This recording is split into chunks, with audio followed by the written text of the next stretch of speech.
Hey, what is going on, guys? My name's Long Sensation, and today we've got for you guys some Call of Duty Advanced Warfare tips and tricks. Now, for this first video, we're going to be covering the top 5 ways to reduce lag within Advanced Warfare. This is something that's been highly requested over the course of the past couple of days, and I thought I'd bring it to you guys as soon as possible. But first of all, before we get into it, there will be an updated video in around a couple of weeks time. There's going to be more tips and tricks and stuff like that, so if you haven't subscribed, please do so, and I'll keep you guys updated as soon as possible. And if you're watching this at a later date, there'll also be an annotation on screen and a link in the description of the updated video. But let's get straight into it. Let's start with the top 5 ways to reduce lag within Advanced Warfare. So first of all, the first tip is actually quite simple, and that is by having a wide connection. This is going to massively improve lag within the game. Of course, you've got a direct connectivity, you've got a direct connection towards your modem,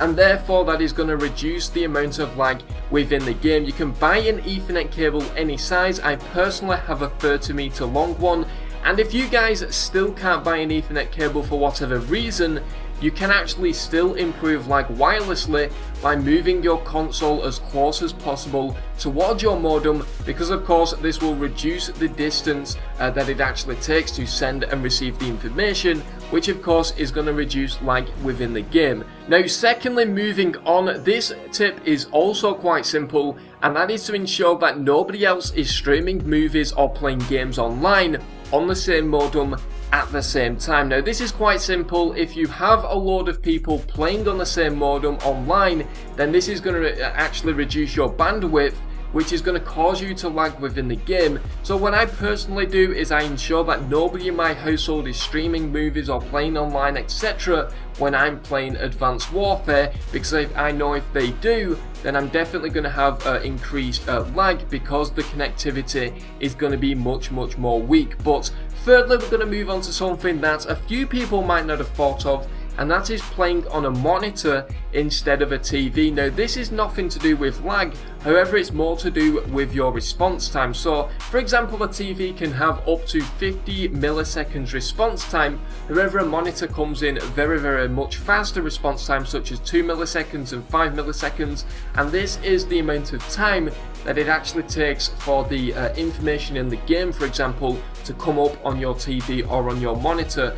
So if you've got a really low response time, such as a monitor at 2 milliseconds, you're going to have a much faster response time, you're going to see people faster, you're going to be able to shoot faster, and therefore you're going to have a much more gaming experience. That's why if you look at, for example, YouTube setup videos, the majority of YouTubers will have monitors instead of TVs, because the milliseconds are much less and the response time is much faster. So let's quickly move on to our fourth point, and that is to have your NAT type as open instead of closed or moderate. Now, this is quite simple to resolve. You can actually reset your modem just by resetting it, and your NAT type should go to open. However, if it still doesn't go to open, then you can go to the Call of Duty forums, and over there there'll be some articles which will help you to change the ports and actually put your NAT type as open. I'm not sure if there's any at the moment, because quite simply the game has just been released. However, when those become available,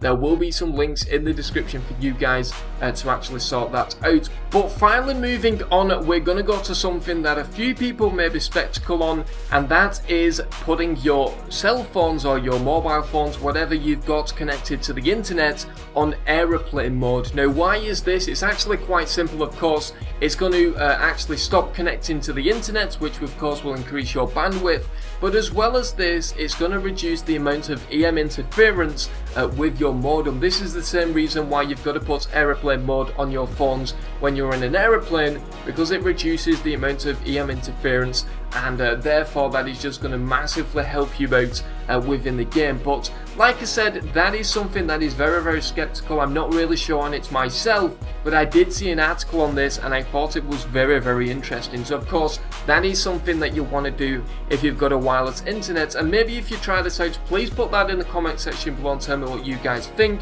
And of course, if all these tips helped you, please be sure to like the video. That will massively help out to actually get this out there. But anyway guys, that is pretty much it. Like I said, there will be an updated version of this over the course of the next couple of weeks, so please look in the description to ensure that it's not updated already, or of course please do subscribe if you want to see that video in a couple of days time. But anyway guys, I've been Long Sensation, thank you very much for watching, and I'll see you guys in the next video.